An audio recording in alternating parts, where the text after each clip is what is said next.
everybody, and welcome to session number 2 of the Facebook Live cooking series. Let's go ahead and switch over to Facecam here. Hey again, I'm Mandy Broderick. I am the Family and Consumer Sciences Agent in Lewis County, Kentucky, working for the Cooperative Extension Service. For those of you who were here last week, welcome back. Last week we made peach crisp here on our Facebook page. If you weren't here last week, welcome. Hopefully you'll stick around. But this week we're actually doing something a little bit different. So what I plan to do each week with this, in case you weren't here, is we're talking about different Kentucky Proud produce, and we're using some different plated up recipes made by the University of Kentucky to show you how you can use them. Because I don't know about you, but it seems like most people that have gardens have an overabundance of vegetables right now. So, we always want to give you ideas for different ways to cook with those. So let's go ahead and flip to our PowerPoint. All right, so last week we focused only on peaches.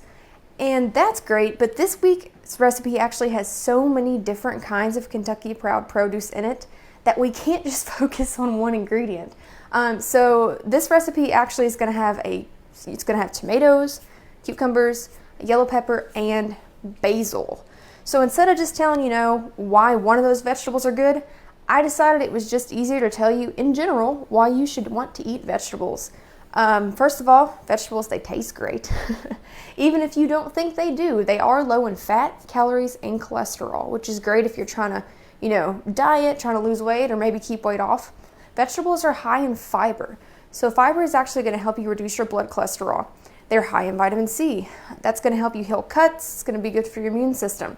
Potassium. There is a lot of naturally occurring potassium in certain vegetables. That's going to help maintain your blood pressure. Has a lot to do with regulating your body's different functions.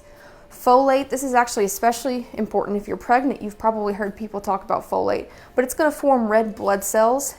And last but not least, vegetables are high in vitamin A, which is also going to help heal your cuts.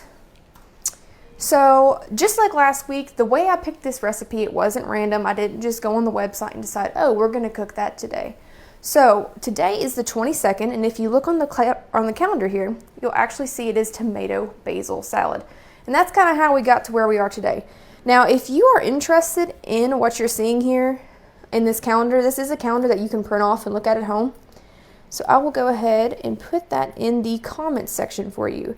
This calendar was made by UK just to highlight some of our different plated up recipes. So there that is if you want to click on that. But let's go ahead and get looking at our tomato basil salad. So this is actually the recipe that we're going to be using today. So the ingredients include a 1/4 cup of fresh basil leaves. Now keep in mind that does say fresh, and I am going to talk about why that's important here in a moment.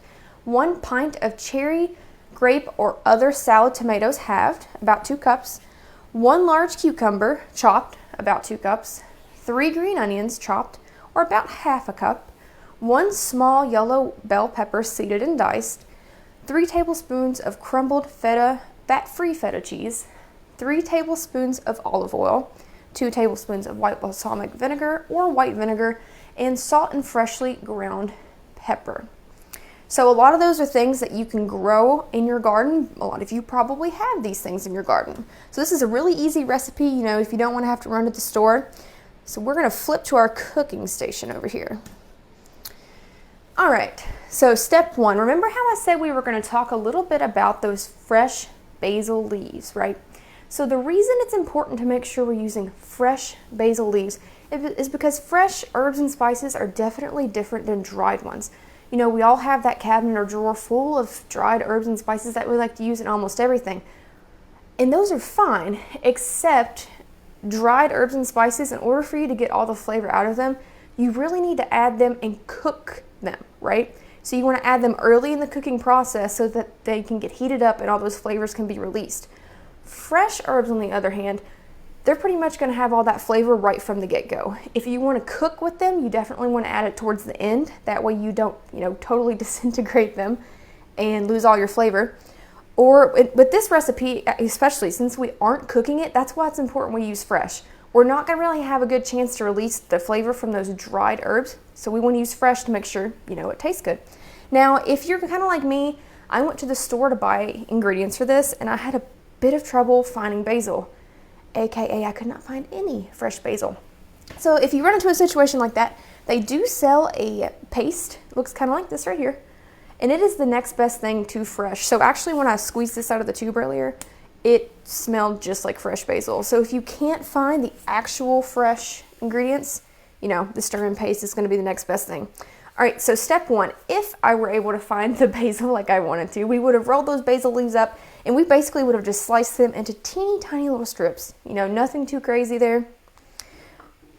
But now here is the paste. So I'm going to go ahead and add this into our bowl.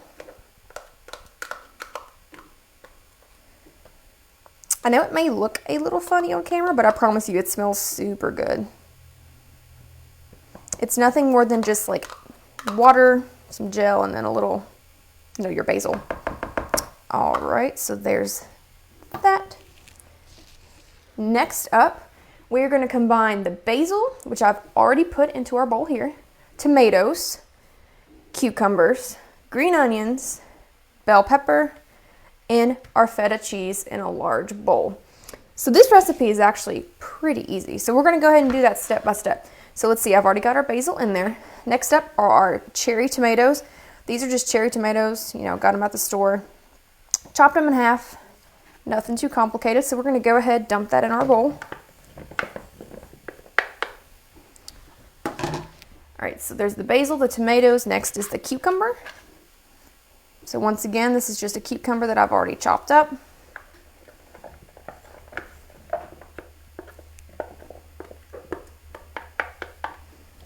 There's that. Next is the green onions. I already have those diced here as well.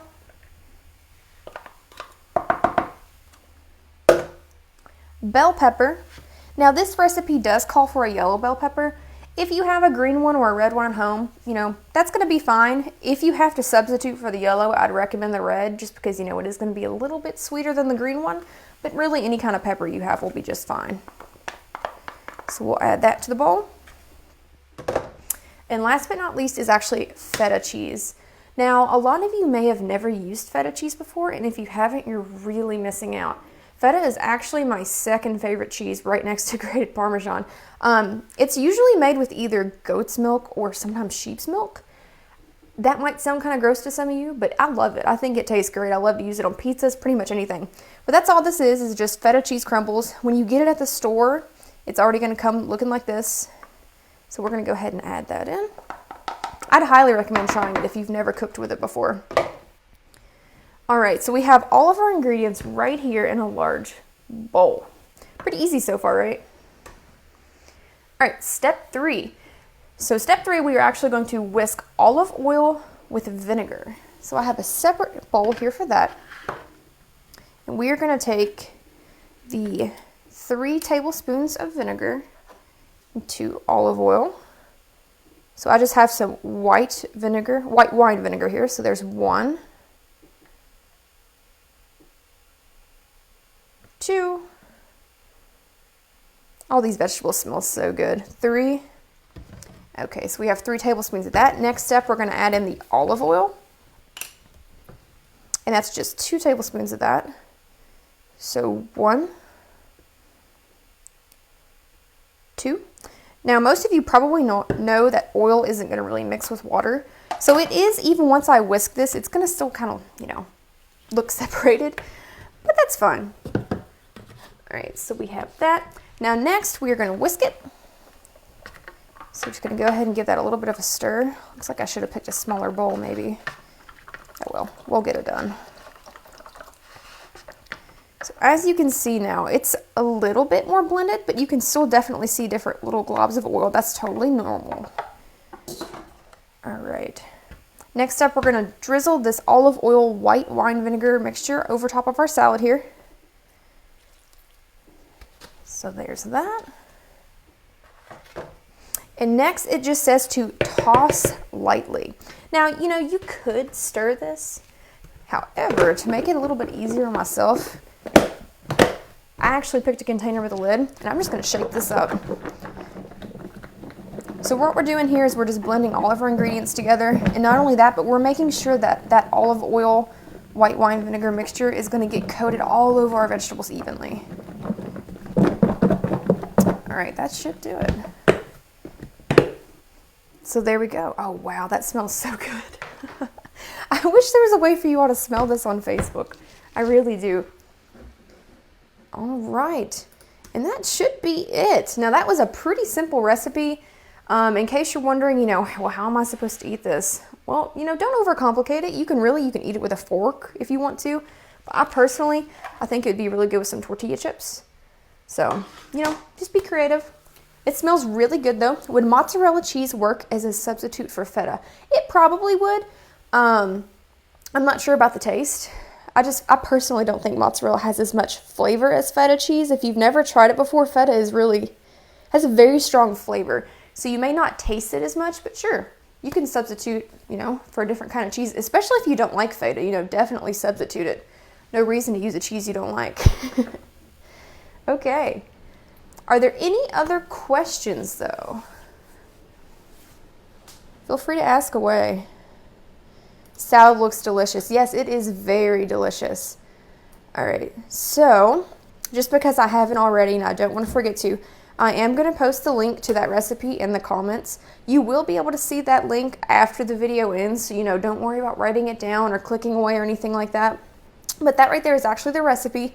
And just like last week, I am going to ask you all to fill out this little evaluation. This evaluation takes, you know, did that post? There it goes. I was like, oh no, it didn't post. It takes less than a minute to complete. I think it's like 5 questions. It's just asking, you know, what you liked about the program, what you didn't like, what you would change. Pretty easy stuff. Sounds great. Yeah, it's really good. It smells super good. I'm probably going to eat it after this. I didn't eat lunch.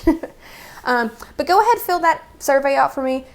You know, back when I did this back in the fall of, I think, 2018 or 2019, people said they wanted to see the instructor. So that's why we now have 3 cameras instead of just 1.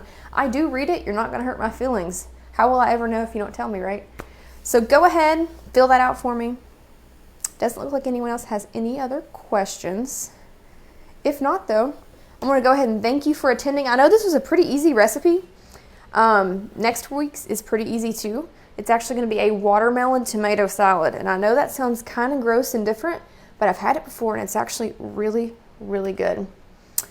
So if nobody has any other questions, I will hopefully see you back on July the 30th at 2 p.m. and we will go ahead and be making that watermelon tomato salad. Thanks for watching.